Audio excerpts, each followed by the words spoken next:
Good morning, people. It is Friday, and I woke up to the smallest amount of snow you've probably ever seen in your life.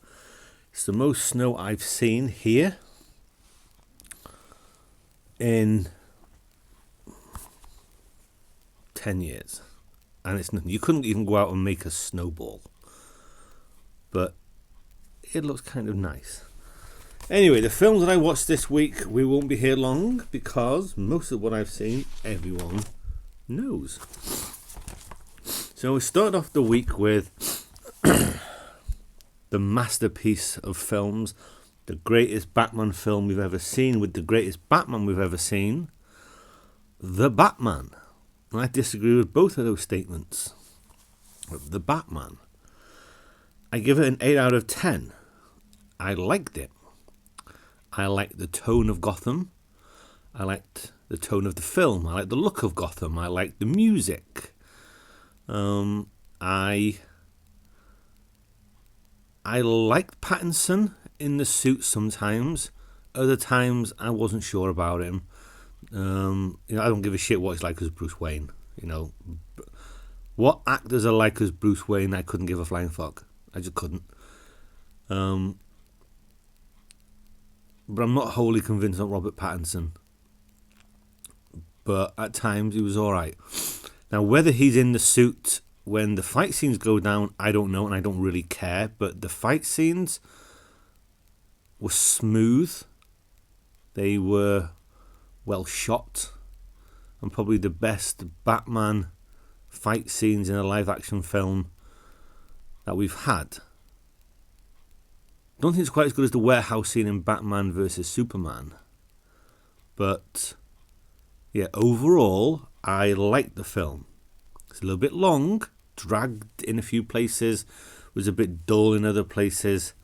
But overall, The Batman was pretty decent. An 8 out of 10, as I said. And that sent me onto a little bit of a Batman kick. But we'll come to that. And then I watched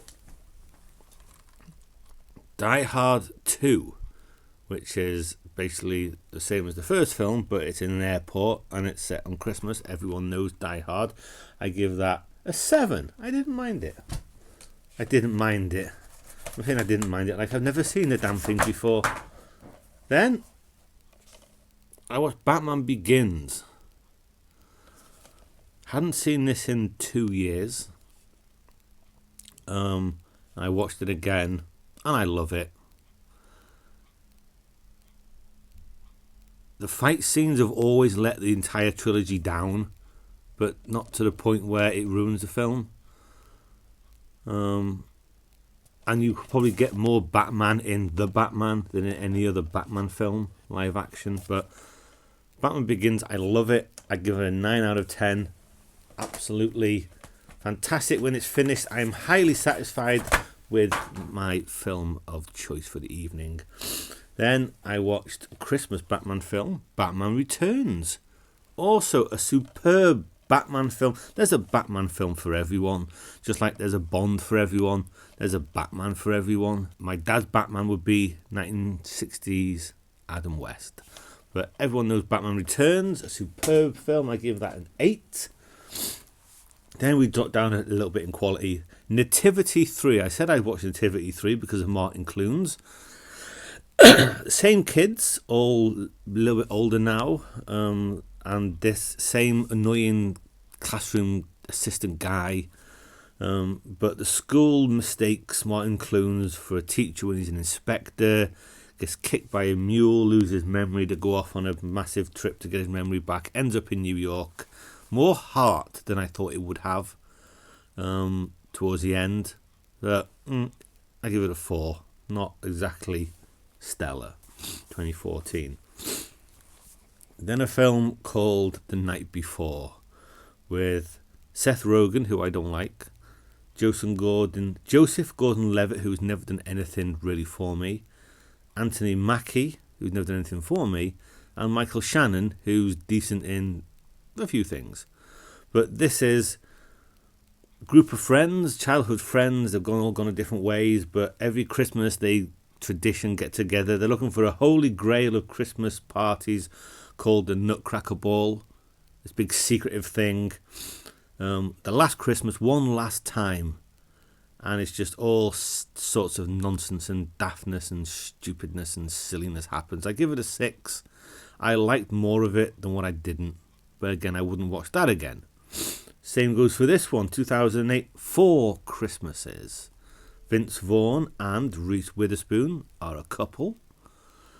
They plan to go to Fiji for Christmas. Their flights are cancelled, so they go and visit all of their parents, all 4 of them. They're all divorced. They're all different people. And again, stupidness, nonsense, silliness. But again, I liked more of it than what I didn't. Probably give that a 6 as well. Wouldn't watch that again.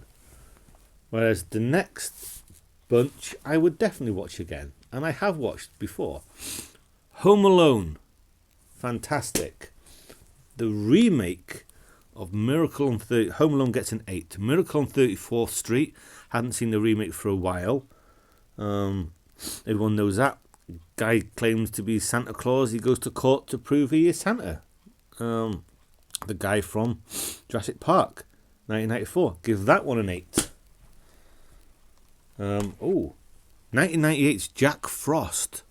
Seen it before, wasn't sure. 7 out of 10. Jack Frost. Michael Keaton plunges over a cliff in his car, comes back as a snowman. We all know it. A nice film. Nothing wrong with it. It's a Wonderful Life. Everyone knows this one as well. 1946, I think.